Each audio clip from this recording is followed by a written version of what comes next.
તમારે આવું કરવું હોય ને તો હું તમને બધા લોકોને બે હાથ જોડીને નમ્ર વિનંતી કરીશ કે તમારે દશામાના વ્રત જ કરવાની જરૂર નથી. કારણ કે તમે બધા લોકો 10 દાડા દશામાની મૂર્તિ ઘરે લાવીને પૂજા કરો છો, 10 દાડા આરતી કરો છો, થાળ ધરો છો, દશામાની મિત્રો વાત કીધો પૂજા કરો છો અને 11મા દાડા તમે વિસર્જન કરવા જાવ છો અને ત્યારે દશામાની મૂર્તિ આમ તેમ જેમ તેમ ફેંકી દો છો.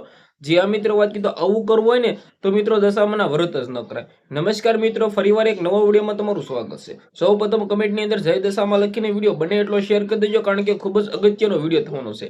તમે બધા લોકો જાણતા હશો કે આવતીકાલે દશામાના વિસર્જન થવા જઈ રહ્યા છે. ત્યારે બધા લોકોને અપીલ કરવાનો છું, ખાસ કરીને નોંધ કે મિત્રો આવતીકાલે તમે બધા લોકો દશામાની વિસર્જન કરવા જઈ રહ્યા છો, નદીએ કરો કે પછી દરિયા કાંઠે કરો કે તમે બધા લોકો ક્યાં કરો એ માં નથી જોવું, પરંતુ દશામાની મૂર્તિ ક્યાંક એવી જગ્યાએ મૂકજો જે આ મિત્રો વાત કીધો એવી જગ્યાએ વિસર્જન કરજો કે ત્યાં મિત્રો વાત કીધો રઝળે નહીં. તમે બધા લોકો જાણતા હશો કે ગયા વર્ષોની અત્યારે મૂર્તિઓ મિત્રો વાત કીધો દેખાઈ રહ્યું છે કે તેના ઉપર મિત્રો વાત કીધો ધૂળ ચડી ગઈ છે, ભાઈ નીચે પડ્યું હોય છે.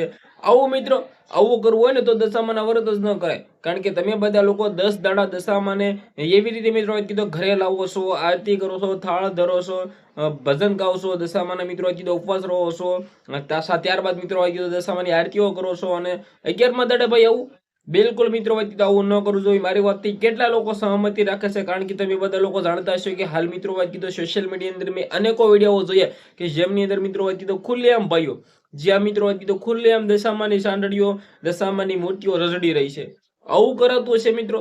દશા માતાને આપણે ધામધૂમથી ઘરે લાવીએ છીએ તો આપણી ફરજ બને છે કે ધામધૂમથી દશામાની સારી જગ્યાએ વિસર્જન કરવું, નદીઓની અંદર વિસર્જન કરવું. પરંતુ આ તો મિત્રો વાત કીધું ન થવું જોઈએ. કેટલા લોકો આ વખતે આવું નહીં કરે? કમેન્ટની અંદર જણાવી દેજો, વિડીયો શેર કરી દેજો, ફોલો હોય શકે દેજો, જેથી આવા નવા વિડીયો તમારા માટે અપડેટ લાવતા રહો. આપણે એક નવો વિડીયો મળે જેથી બધા લોકોને દિલથી ધન્યવાદ. જય હિન્દ, જય ભારત.